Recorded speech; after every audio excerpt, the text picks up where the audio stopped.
उमैर राना साहब, आपकी अगर हम बात करें, अब मजे के सवाल आप वो सारे आपके हिस्से में आने।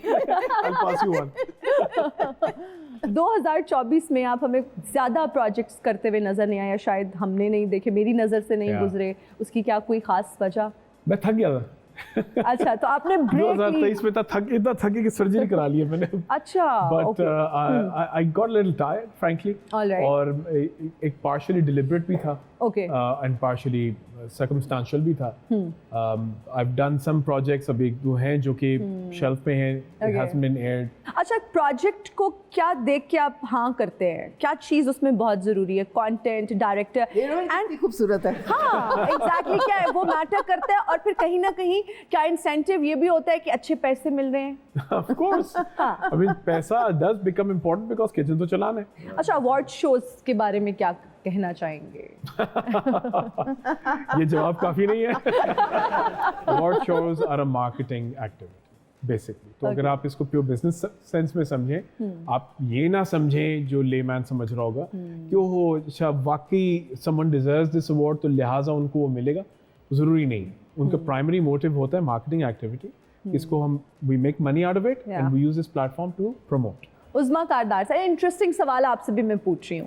कोई ऐसे 3 पॉलिटिशियंस के नाम बताइए जिनको आप समझती हैं कि हम बेस्ट एक्टर्स के अवार्ड दे सकते हैं। 3 बेस्ट एक्टर्स जो पॉलिटिशियंस हैं, देखो इतने अच्छे अदाकार हैं कि उनको आप अवार्ड देना चाहेंगी बेस्ट एक्टर का। एक तो नंबर 1 शेख रशीद। अल्लाह माफी। वो तो वन मैन शो है ही मीडिया की वजह से। आगे मीडिया पे ऐसी बड़के मारेंगे, ऐसी स्टेटमेंट्स देंगे कि पूरा मीडिया जो है ना 2 दिन उसी के पीछे भागता रहेगा। ओके जी, शेख साहब हो गए। दूसरा अवार्ड बेहतरीन अदाकार। दूसरा तो फिर बानी साहब को देना पड़ेगा। बानी साहब भी बड़े फनकार हैं। हो ऐसा बयानियां डालते हैं कि फिर जनाब मतलब होता वो सारा इमेजिनरी होता है, उसमें सच का आंसर बहुत कम होगा, लेकिन सारों को वो अपने पाइड पाइपर की तरह पीछे लगा लेते हैं। तो एक फनकार ही ऐसे कर सकता है ना, आम इंसान तो नहीं कर सकता है कि वो झूठ को भी सच बना के पेश करे और लोग उसको एक्सेप्ट कर लें। ठीक है, नंबर 2 तो उनको गया। उनको नंबर 3 सारे ही पॉलिटिशियंस थोड़े थोड़े फनकार होते हैं। क्या नून लीग में भी ऐसे फनकार मौजूद है? मेरे ख्याल में तलाल चौधरी को ले लें। तलाल चौधरी साहब समझती हैं, काफी सेंसेशनल किस्म की कहानियां उनकी होती रहती हैं। ओके जी, तलाल चौधरी साहब जो है वो नून लीग से आपको अच्छे एक्टर रखते हैं। अच्छा, महंगाई बहुत ज्यादा हो गई है जी हाँ, मुझ समेत, आई एम श्योर आप लोग भी परेशान होंगे, हमारे अवाम बहुत ज्यादा परेशान है। बिल कितना आया है दोनों का बिजली का? हाँ, मैं नहीं बता रहा, नजर लग जाएगी। हम जानना चाहते हैं आपका। मैं नहीं बता रहा, मैं कह रहा हूँ मैं नहीं बता रहा, नजर लग जाएगी। बात सारी मुझे लगता है ये फिगर 1 लाख से ऊपर में कहीं है। इनको मैं मशवरा दूंगी कि थोड़ा से पैसे जमा करें अपने। हाँ जी। और सोलर लगवा लें। इसलिए तो नहीं बता रहा क्यों लगवाया मैं।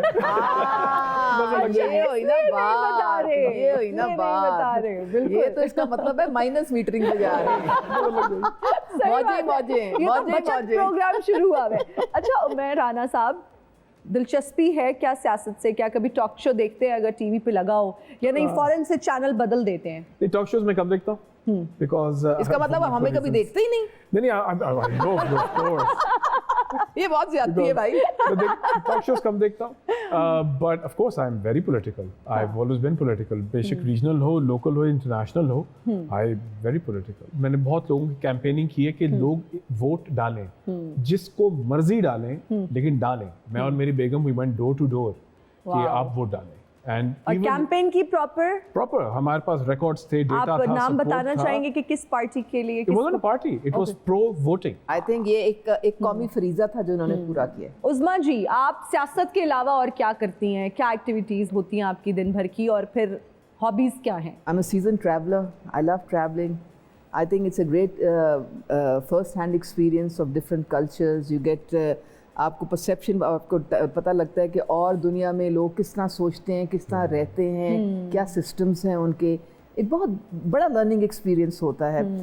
तो ये मेरे शौक़ में फिर उसके बाद पढ़ाई लिखाई तो वो तो चल ही रही है सारी। उमैर राना साहब, आपके वालिद साहब का ताल्लुक जो है वो फैसलाबाद से है।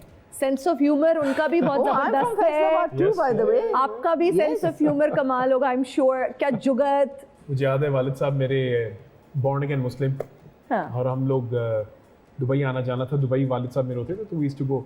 तो अम्मी गई, उन्होंने एक जूता कोई पसंद किया, फिर शी मूव्ड ऑन। अब्बू ने फिर बुलाया एक लड़की को, ने कहा एक अटेंडेंट आई, प्रॉब्ली इंडियन, तो उन्होंने कहा yes how can I help you.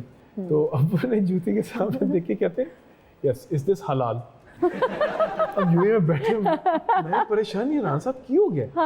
वो भी परेशान, सॉरी कहते is this halal, this leather is this halal, you know, because we are Muslims we can not. अब वो परेशान होना शुरू हो गई। थोड़ी देर मुझे भी समय, मुझे भी इस पे तरस आया। मैंने कहा आप हिंदी उर्दू बोल लेती हैं? जी जी ऑफ कोर्स। मैं कहा देखिए जी हम मुसलमान हैं। जी जी, तो मुसलमान सिर्फ हलाल खा सकते हैं। जी, तो मेरी वालदा को जूती पसंद आ गई। हाँ, तो अगर मेरे वालिद को एक खानी पड़ गया तो इसलिए पूछ रहे कि हलाल है कि अब वो कह रहा, अच्छा,